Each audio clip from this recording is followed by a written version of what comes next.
Hi, నేనండి మీ మల్లికార్జున్ని. ఈరోజు వచ్చేసి నా దగ్గరికి యాసర్ ట్యాబ్ ఒకటి వచ్చిందండి. ఈ యాసర్ ట్యాబ్లో ఏంటి ఏముంది ప్రత్యేకత అనుకోవచ్చు.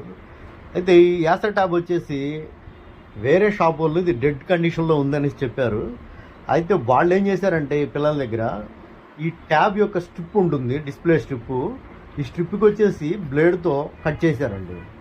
ఈ కట్ చేసిన దాన్ని మనం కరెక్ట్ చేయాలి.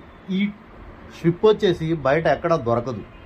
ఆల్మోస్ట్ అన్ని ఏరియాల్లో మేము చెక్ చేసాము, ఎక్కడా దొరకలేదు. దొరకబడడానికి దీన్ని మనం జంపర్స్ వేసి రీమోడలింగ్ చేస్తున్నాం. ఈ జంపర్స్ వేసి చాలా జాగ్రత్తగా వేయాలి, ఎందుకంటే అన్నీ కూడా చాలా చాలా దగ్గరగా ఉంటాయన్నమాట లీడ్స్ అనేది. అందుకని ప్రతి ఒక్క లీడ్ని కూడా చాలా జాగ్రత్తగా కట్ చేసి చాలా నీట్గా వాటిని వేస్తే కానీ అది డిస్ప్లే అనేది రాదనమాట. అందుకనేసి ప్రతిదీ కూడా 1 by 1 అన్నీ చెక్ చేసుకుంటూ జాగ్రత్తగా వేయడం జరిగింది. వేసిన తరువాత డిస్ప్లేకి పోయి మనం డిస్ప్లే టు బోర్డు, మెయిన్ బోర్డుకి పెట్టేసి ఒకసారి చెక్ చేసి చూద్దామనేసి చూసామండి. చూడండి, ఇక్కడ వచ్చేసి మళ్ళీ మనం టేప్ కూడా వేసాము. ఆ చూసిన తరువాత డిస్ప్లే అయితే చాలా పర్ఫెక్ట్గా వచ్చిందనమాట. ఫస్ట్ మనం ఛార్జింగ్ బెడ్ చెక్ చేసుకున్నాం.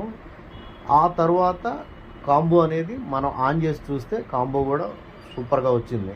ఫస్ట్ మనకి ఇచ్చిన కండిషన్ అయితే పూర్తి డెడ్ లాగా ఉందన్నమాట, అంటే డిస్ప్లే రావడం లేదు. బయట వాళ్ళు చెప్పింది ఏంటంటే వీళ్ళకి డెడ్ అని చెప్పారు.